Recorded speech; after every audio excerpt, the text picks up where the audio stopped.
शहर वही था, भीड़ वही थी, पर उसके आने के बाद दुनिया बदल गई। वो हंसती थी तो ऐसा लगता था जैसे दिन थोड़ा आसान हो गया। वो ज्यादा बोलती थी, मैं कम। वो सवाल पूछती थी, मैं जवाब नहीं देता था, बस सुनता था। उसे लगता था मैं सिंपल हूं, उसे पता नहीं था मैं गहरा था। धीरे धीरे सुबह की पहली मैसेज वही, रात की आखिरी कॉल वही, छोटी बातें भी इंपॉर्टेंट लगने लगीं। उसकी प्रॉब्लम्स मेरी जिम्मेदारी बन गईं। वो कहती थी, तुम अलग हो। मैं सोचता था अलग होना ही शायद मेरी गलती बन जाएगा।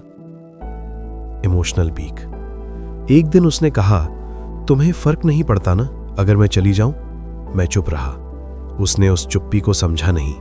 वो सोच बैठी मैं अटैच्ड नहीं हूं। उसे अटेंशन चाहिए था, मुझे स्टेबिलिटी। उसने धीरे धीरे डिस्टेंस बनाना शुरू किया। रिप्लाई लेट, कॉल्स कम, मीटिंग्स कैंसिल। मैंने चेज नहीं किया क्योंकि मैं प्यार में था, लेकिन खुद को खोकर नहीं। एक दिन उसने कहा, तुम कोशिश ही नहीं करते। मैंने बस इतना कहा, जिसे रुकना होता है उसे रोका नहीं जाता। वो चली गई। Silence phase. शुरू के दिन भारी थे। खाली चैट बॉक्स, गैलरी में उसकी फोटोज, सॉन्ग्स जो अब दर्द बन चुके थे। पर मैंने मैसेज नहीं किया। मैंने खुद को जिम में झोंक दिया, बुक्स पढ़ी, वर्क पे फोकस किया। मैं भाग नहीं रहा था, मैं बन रहा था। मीनवाइल उसे लगा मैं टूट जाऊंगा, पर जब उसने देखा मैं ऑनलाइन हूं, एक्टिव हूं, खुश भी दिख रहा हूं, वो हिल गई। क्योंकि उसे लगा था मेरी दुनिया वही है।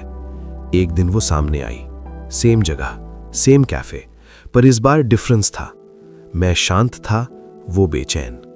उसने पूछा, तुम बदल गए हो? मैं मुस्कुराया, नहीं, बस अब मैं खुद को पहले रखता हूं। उसकी आंखों में रिग्रेट था। उसने धीरे से कहा, मैंने सोचा था तुम रोक लोगे। मैंने कहा, मैं पकड़ सकता था, पर पकड़कर रखा हुआ प्यार प्यार नहीं होता।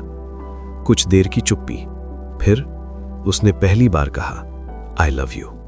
आवाज धीमी थी पर साफ थी।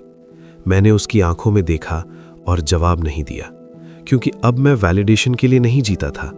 मैंने बस इतना कहा, अगर ये प्यार है तो इसे डर से नहीं, चॉइस से निभाना। Ending frame. वो रो रही थी, पर इस बार छोड़कर नहीं जा रही थी। मैं भी रो नहीं रहा था, क्योंकि अब मैं मजबूत था। Final narration line. जब तुम खुद की कीमत समझ लेते हो तो दुनिया तुम्हें खोने से डरने लगती है।